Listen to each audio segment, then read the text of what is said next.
Picture this. You get multiple calls, video calls, one after another with people in crisp CBI uniforms, confidently asserting that you are involved in a money laundering case.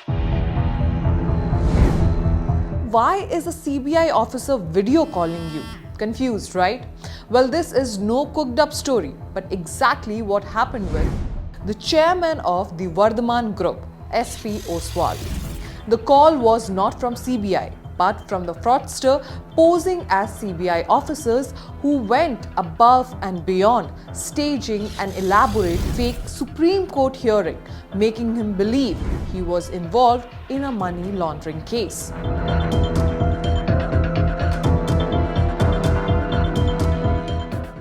Under immense pressure and the looming threat of arrest, Oswal unwittingly transferred a staggering amount of 7 crore in installment, believing he was safeguarding his future.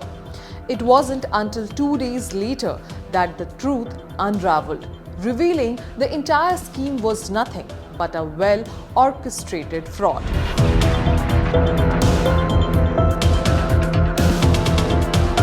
Imagine receiving a call that chills you to the bone, one that informs you of a digital arrest.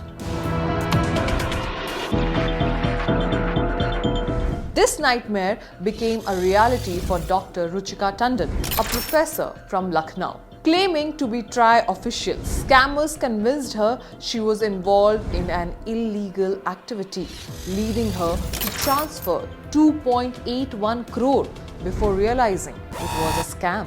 Now imagine, one fine day your account is suddenly credited with a large sum. Moments later, a fake bank representative calls you to inform you that a loan has been sanctioned in your name. Confused, you insist you never applied for such a loan. The banker, sounding legitimate, instructs you to return the funds to the correct account. Trusting their authority, you comply, only to realize weeks later that you have fallen victim to a loan scam. Loan scam often involves impersonators providing false information to secure loans, leaving you responsible for repayment. It raises critical questions about the bank's verification process. Who conducted the identity checks? How was KYC handled? What about the crucial documentations? Banks are yet to respond to questions like these in the public domain. Are banks also involved in the scam? How do scammers get our bank details? Are banks doing enough due diligence? Can banks be held responsible for data leaks? We live in an era where technology is intertwined with every aspect of our lives. From work to banking, communication to entertainment, everything is just a click away. But in this hyper-connected world, there is a lurking danger: cybercrime, which is skyrocketing at an alarming rate. Did you know that in financial year 2023 alone, India faced over 30,000 crore in losses due to cyber fraud? And this is only the tip of the iceberg.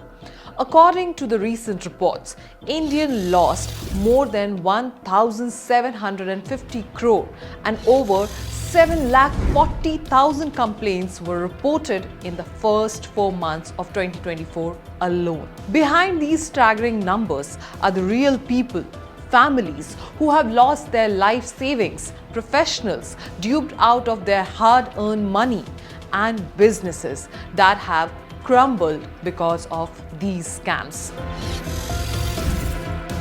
Criminals become more sophisticated. They constantly update their techniques, always staying one step ahead.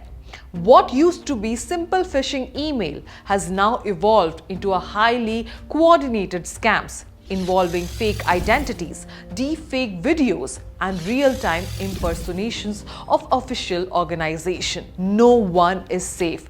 Not the businessman, not the scientist, and not even the ordinary citizen. As we dive deeper into the world of cybercrime, there's one particularly dangerous scam that is catching many people off guard: the so-called digital arrest. Now, what is digital arrest scam and how does it work? Let me be absolutely clear. There is no such thing as digital arrest. It is all about psychological manipulation. The fraudster impersonates a law enforcement officer or government official and claims that you are involved in serious criminal activity, anything from money laundering to drug trafficking. They will tell you there's a warrant for your arrest, but because you're in a different city or country, they are authorized to arrest you digitally. The pressure is immediate and intense.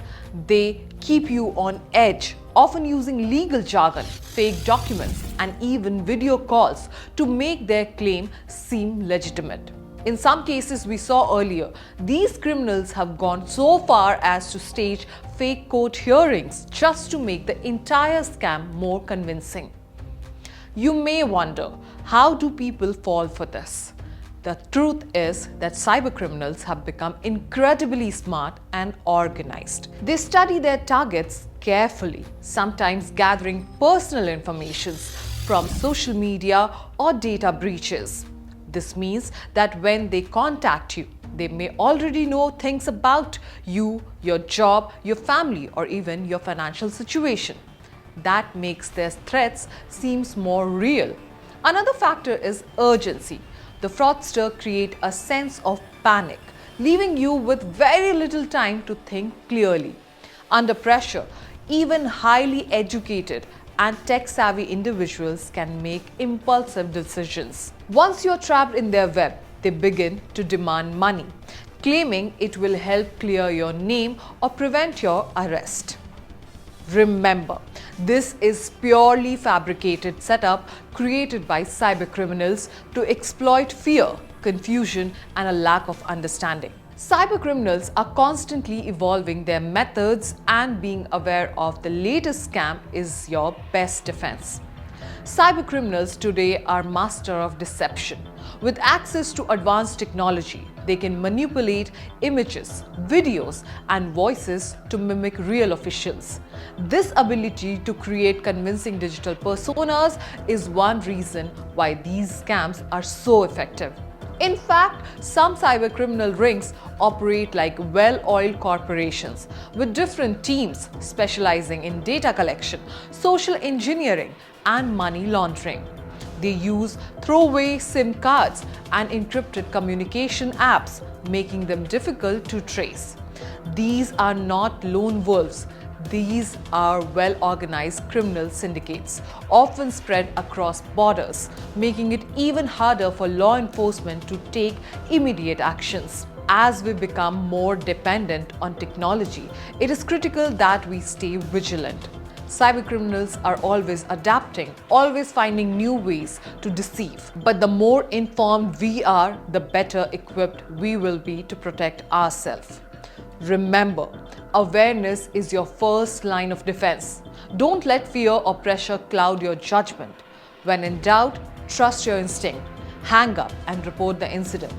By staying cautious and alert, we can outsmart even the most sophisticated of cybercriminals. Thank you for staying with us. Stay safe, stay informed, and most importantly, stay aware. This is your host Riya Kumari, and you are watching Oneindia. Don't miss out. Log on to oneindia.com for more updates.